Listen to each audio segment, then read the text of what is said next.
தக்காளி நீங்க வாங்குறப்ப இதை மட்டும் நல்லா கவனிங்க. அந்த பாருங்க ஓட்ட ஓட்டையா இருக்கு. இந்த மாதிரி தக்காளினா யார் இந்த மாதிரி வேலை பாக்குறான்னு பார்த்தா இருக்கிறதுலே கொடூரமான விஷம் கொண்ட கட்டுவிரியன் பாம்பு. அது கடிச்சதாங்க. கொஞ்சம் அந்த மாதிரி இருக்கிற பழங்கள் எல்லாம் பார்த்து வாங்குங்க.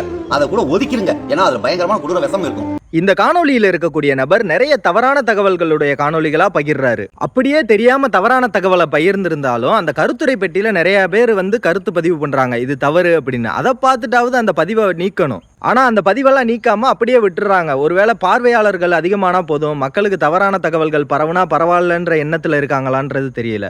ஒரு தகவலை மக்களுக்கு கொண்டு போய் சேர்க்கறதுக்கு முன்னாடி அந்த தகவலோட உண்மைத்தன்மை பற்றி நல்லா தெரிஞ்சுக்கிட்டு அதை ஆராய்ந்து பார்த்துட்டு கொண்டு போய் சேர்க்கணும். தயவு செய்து இது போன்ற தவறான தகவல்களுடைய காணொலிகளை யாரும் பகிராதீங்க. நான் இதற்கான விளக்கமான காணொலி ஒன்று ஏற்கனவே பதிவிட்டிருந்தேன், அதையும் இதோட இணைக்கிறேன். நம்ம உலகத்துல உள்ள பாம்புகள் அனைத்துமே ஊனுண்ணிகள். அது பழங்களையோ காய்கறிகளையோ சாப்பிடவே சாப்பிடாது. ஊனுண்ணிகள்னா மாமிசங்களை சாப்பிடக்கூடிய உயிரினங்கள்னு பெயர். ஆங்கிலத்தில் அதுக்கு கார்னிவோரஸ்னு சொல்லுவாங்க. இந்த காணொலியில இவர் சொல்றது மாதிரி இந்த குறிப்பிட்ட வகை பாம்புகளுக்கு மட்டும் தக்காளி சாப்பிடுறது பிடிக்கும்னு சொல்றதுமே ஒரு பொய்யான தகவல் தான். அது மட்டும் இல்லாம அவர் பயன்படுத்தி இருக்கிற இந்த காணொலியுமே செயற்கை நுண்ணறிவு தொழில்நுட்பம் மூலியமா பொய்யா உருவாக்கப்பட்ட காணொலி தான். முதலாவதா இந்த தக்காளியை பாம்பு கடிக்கிற மாதிரி காட்டப்பட்ட காணொலி உண்மையானது தான். ஆனா அந்த பாம்பு தக்காளியை கடிக்கணுமேன்றது கடிக்கல.